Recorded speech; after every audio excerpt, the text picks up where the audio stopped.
Welcome to Fred Achando Analysis, ladies and gentlemen.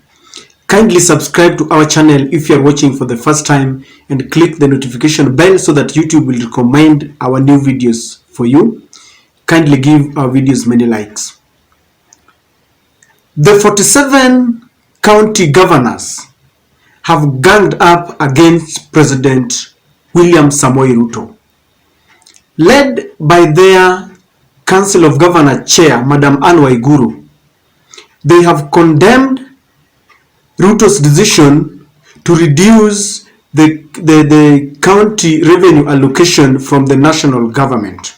Last week, there was a meeting between the Commission on Revenue Allocation, National Treasury, and Deputy President Fredrick Otieno. They wanted to fine-tune the percentage of allocation that will be given to the county governments. There was a stalemate and they never reached a decision because the county governors wanted about 500 billion shillings to their county.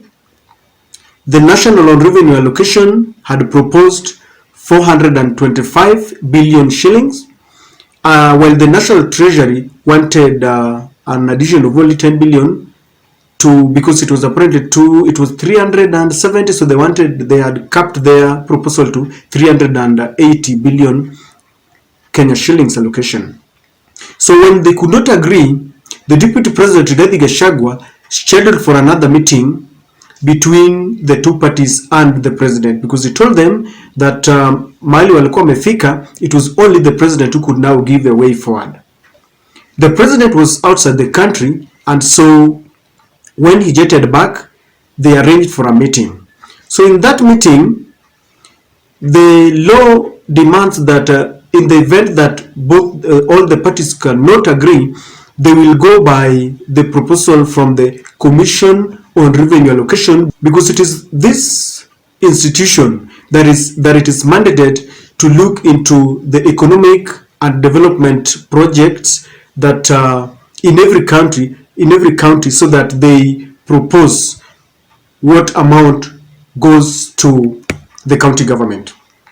So after the meeting, the governors are really shocked that the president ignored the proposal and the advice from the Commission on Revenue Allocation that capped their proposal to 425 billion Kenya shillings, and they have decided to instead allocate 380 billion Kenya shillings, which they're crying foul, and they're saying that it will be very inadequate to champion developments within the county and even meet the financial needs within the county levels.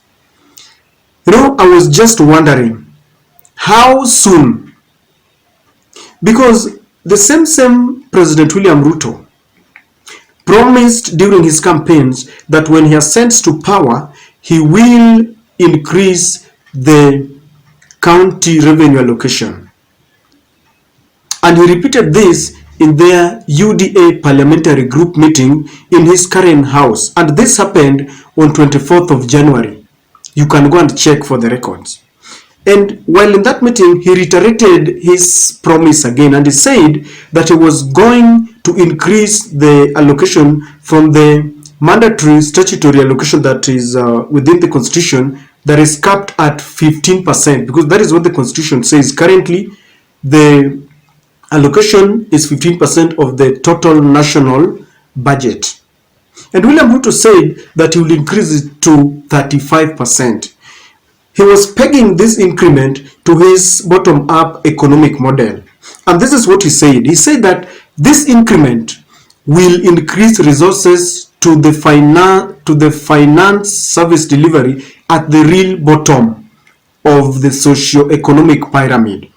He simply meant that the hustlers, those who are at the bottom of the economic pyramid, wale wanaishi maybe ushago huko, will benefit when he increases the allocation from 15% to 35%. And while he was saying that, the parliamentarians were really clapping.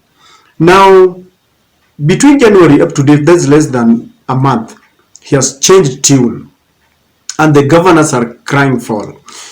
And I wanted to say, ladies and gentlemen, that we really need money to go to the county level, because that is where we need more development. That is where mahaslas wanaishi huko.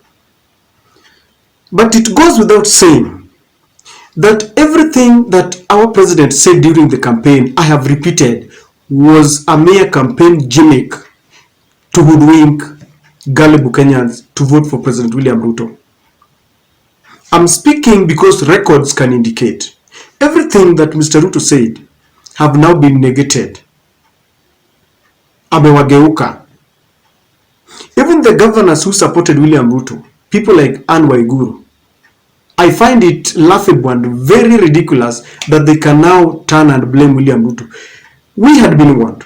We had Uhuru warning that most of these promises were really lofty. It is like William Ruto was promising people, heaven and paradise. Today, look at where we are. Tumesahaulika. Yale yote tulikuwa tunaambiwa ilikuwa tu tupige kura. So I don't know what the governors are going to do, because those who supported William Ruto supported him on account that he was going to deliver. If we forget our county governments, then we are lost completely, ladies and gentlemen. William Ruto had rejected the BBI, and BBI had got several proposals that was going to help the hustlers ambao wako pale chini. BBI had proposed that some money would trickle down even to the ward level to allow the MCAs continue with developments within the ward level. And if you ask me, that would have been the best bottom-up economy. But William Ruto rejected it. So in his proposal, he just wanted to cover up what he knew very well he had rejected in the BBI. BBI had proposed 1 man, 1 shillings, 1 vote. And in it, there were several proposals. I remember at one point, senators went on a retreat led by our Nairobi governor today, Mr. Johnson Sakaja, and they came up with a formula that was going to help the revenue allocation into the county levels. But all this was thwarted when Ruto, Rigathi Gachagua and the team went to court, and Madam Koome and the team rejected it. Now we are back to square one. If we had allowed BBI to sail through, we wouldn't have been here where we are. So William Ruto was giving these promises just to cover up on what he had rejected, something he knew very well was good for the country.